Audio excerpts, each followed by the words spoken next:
वह तो सहज सिंहासन है,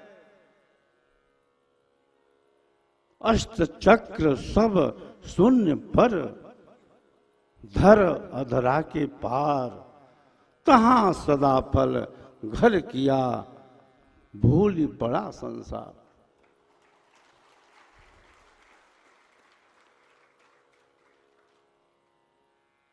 गोस्वामी रामायण के अंदर क्या कहते हैं कि गुरु का प्रकाश निकल रहा है। प्रकाश का माध्यम क्या है, प्रकाश का स्रोत क्या है, प्रकाश का आधार क्या है, प्रकाश कहां से निकलता है? श्री गुरु पदन कमणि गण ज्योति, सुमिरत दिव्य दृष्टि होती।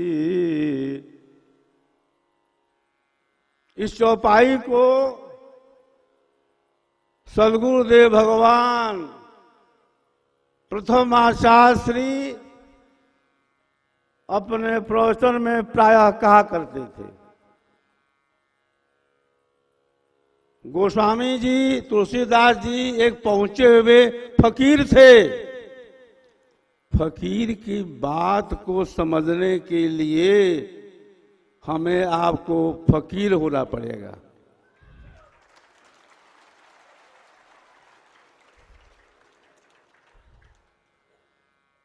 सद्गुरुदेव ने कहा कि गुरु की जो शक्ति है उसका स्रोत तीन तरह से है। गुरु की शक्ति निकलती है चक्षु के द्वारा, गुरु की शक्ति निकलती है वाणी के द्वारा, और गुरु की शक्ति निकलती है नखों के द्वारा।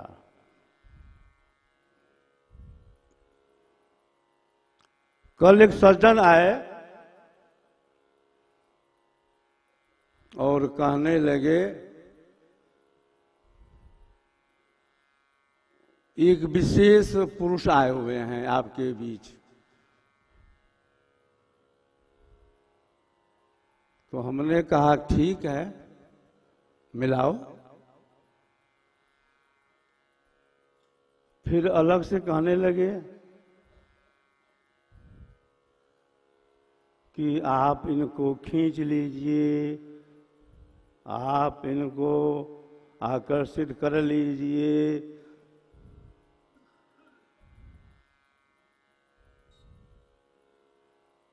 खींचने की प्रक्रिया है, आकर्षित करने का विधान है, लेकिन उसमें लग जाता है।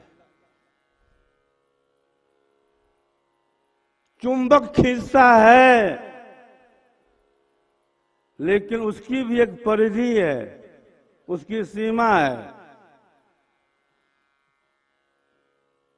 अगर उस चुंबक शक्ति से आप बाहर हो तो चुंबक भी आपको खींच नहीं पाएगा।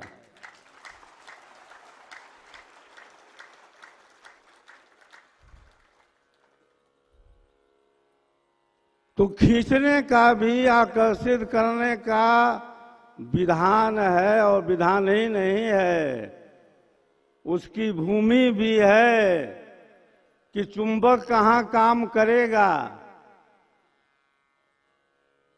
काम करेगा सुन शिखर में, हिमालय की कंदरा में, प्रयागराज की गुफा में, या वृत्तिकूट आश्रम की गुफा में। चुंबक सम आकर्ष है, खींचे विरही जीव। विरही जो जीव है, विरही जो आत्मा है, वही जो है ज्ञान का अधिकारी है। सदगुरु में आकर्षण भारी, शुद्ध मुमुक्ष खींचै नर नारी। दसम द्वार बर गुप्त है, मधुमत भेद विलास, बिन सद्गुरु गम ना मिले, अनुभव अधर प्रकाश। तो बंधुओं, प्रकाश का जो पुंज है उसका आधार जड़ नहीं है, उसका आधार तो चेतन है, जिसके विषय में हमारे सद्गुरुदेव ने कहा, चेतन गुण, चेतन क्रिया, चेतन सब व्यवहार, चेतन परमानंद है, चेतन शब्द आधार। विहंगम योग के अंदर जड़ भक्ति नहीं है। विहंगम योग अन्य परंपरा नहीं फैलाता। विहंगम योग स्वर वेद अंधभक्ति का प्रचार नहीं करता। यह जो पद्धति है बंधुओं, वैज्ञानिक है। आप साधना करते हो, आपको अनुभूति होती है। अनुभूति तो यहां तक हो जाती है कि कहाँ शरीर का मंडल है, कहाँ प्राण का मंडल है, कहाँ बुद्धि का मंडल है, कहाँ मन का मंडल है और कहाँ अपना मंडल है, कहाँ आत्मा का मंडल है। यह बात गले उतरती है कि मन बुद्धि को बांधो, मन प्राण को रोको और मन प्राण को रोक करके अमन हो जाओ और इसके बाद विहंगम योग की साधना करो। गले नहीं उतरती, लेकिन स्वरवेद का दर्शन, ब्रह्म विद्या की फिलॉसफी क्या कहती है कि मन को, प्राण को उसकी भूमि में कैद करो और अमन हो जाओ। मन को, प्राण को उसकी भूमि में कैद करो, अमन हो जाओ और अपने आत्मिक आधार से भक्ति करो। मन और प्राण बांध गुरु भेदा, ऐसा ज्ञान आज भूमंडल में कहाँ है? कौन कहने वाला है कि मन से, प्राण से प्रभु अलग है? विहंगम योगी, विहंगम योग का साधक मन को, प्राण को उसकी भूमि में कैद कर लेता है, अमन हो जाता है, इसके बाद भक्ति का अधिकारी हो जाता है।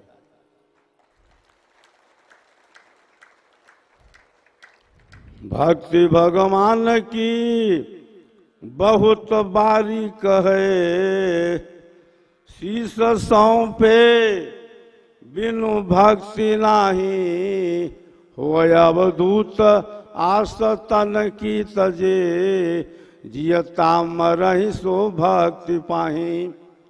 तो नाचना कूदना, ताल को पीटना, रानी वा खेल की भक्ति नाही, रैन दिन तार निर्धार लागी रहे, कहे मुनिंद्र तब भक्ति पाही। बंधुओं, विहंगम जो कहता है कि तन की भक्ति नहीं है यहाँ, मन की भक्ति नहीं है यहाँ, यहाँ तो भक्ति आत्मा की है, आत्मा भक्ति करता है। और जब आत्मा, जिसे हम जीव कहते हैं, जब अपने चेतन आधार से चेतन मंडल में सद्गुरु के प्रकाश में भक्ति करता है, तो उसी भक्ति से मुक्ति प्राप्त होती है। अरे तुम तो कर्म कर रहे हो, कर्म कर रहे हो, समझते हो कि हम भक्ति कर रहे हैं। कर्म कौन करता है? कर्म इंद्रियां करती हैं। और भक्ति कौन करता है? आत्मा करती है। जहां पर कर्म है वहां पर भक्ति ही नहीं है, भक्ति का स्वरूप ही नहीं है।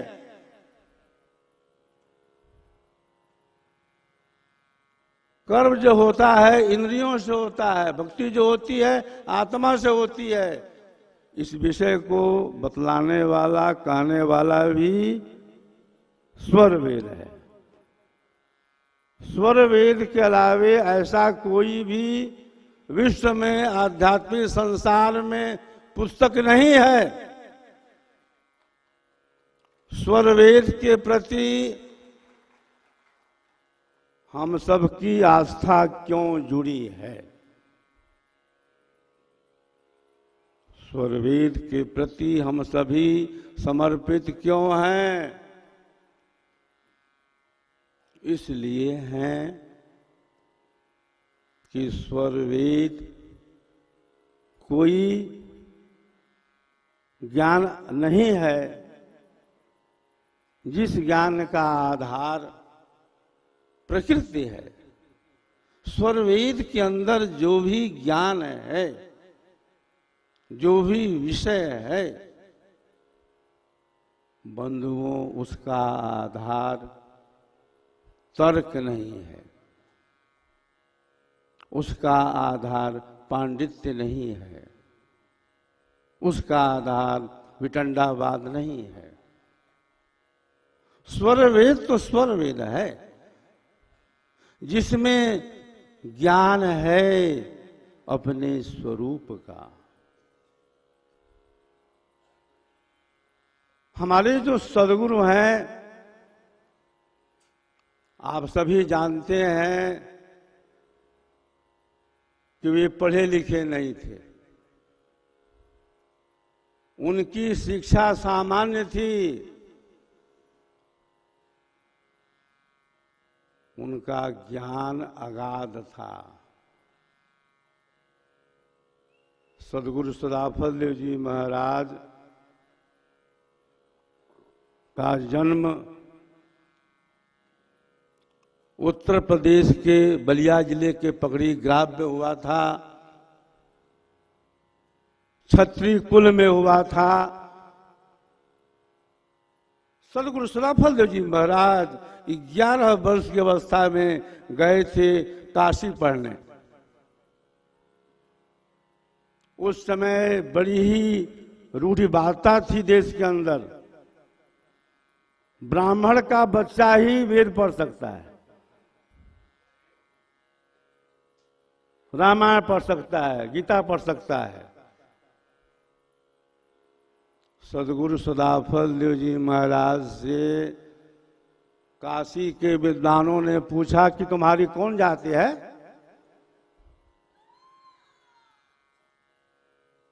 तो हमारे सद्गुरुदेव कहते हैं कि मैं तो क्षत्रिय हूं। तो पंडितों ने कहा कि यह तो विद्या ब्राह्मणों की है, तुम्हें हम वेद नहीं पढ़ाएंगे। तब हमारे स्वामी जी उदासीन हो गए, पुनः अपने घर चले आए। पकड़ी गांव के लोगों ने सोचा कि यह तो बालक जो है बराबर साधना करता रहता है, कभी गंगा किनारे, कभी जमुना किनारे, कभी चला जाता है काशी, कभी मथुरा, कभी हरिद्वार। तो क्यों न इसके लिए हम लोग कोई जगह बना दें। तो पकड़ी गांव के लोगों ने पकड़ी गांव से पश्चिम एक कच्ची गुफा बना दी और उसी गुफा में हमारे सदगुरु ने तपस्या करना आरंभ कर दिया। सदगुरुदेव ने कहा कि मैं अब पढ़ूंगा नहीं, मैं क्या करूंगा, मैं योग करूंगा, मैं साधना करूंगा, मैं भक्ति करूंगा और मैं परमात्मा को प्राप्त करूंगा। बालापन अभ्यास में मम सिर अंगुल राख, तब महिमा जाना नहीं अन्य कवन दूसाख। तो आश्रम पर लीला किए बहुत बार बहु भांति,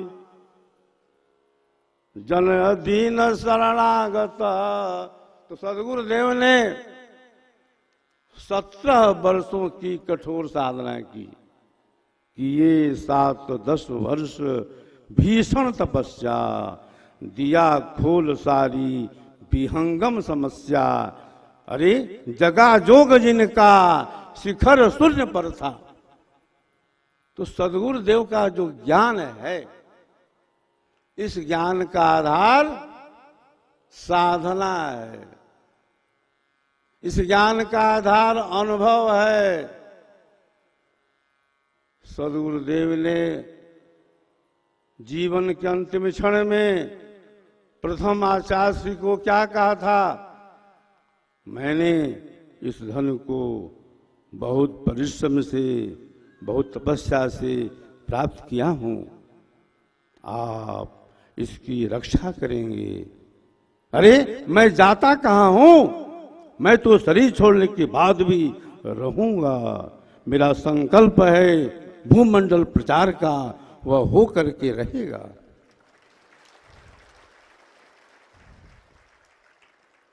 सदगुरुदेव ने कहा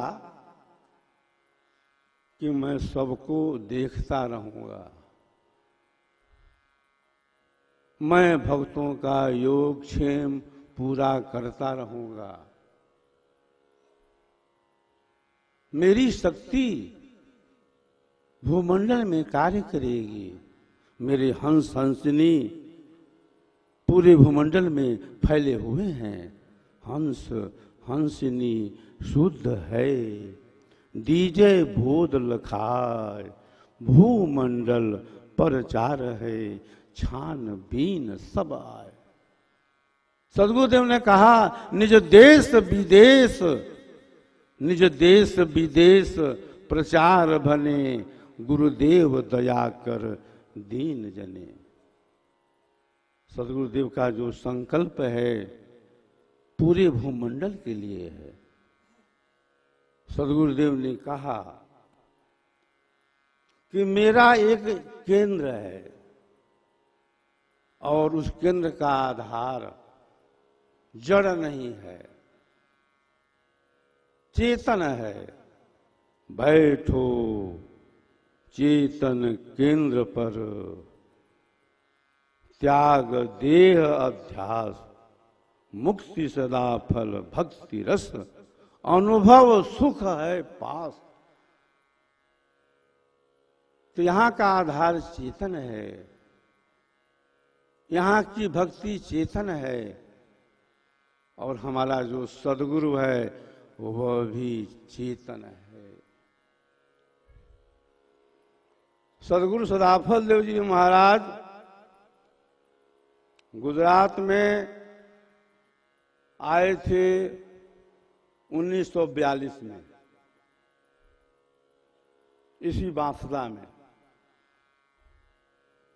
यहीं पर शार्दुल सिंह सोलंकी रहा करते थे,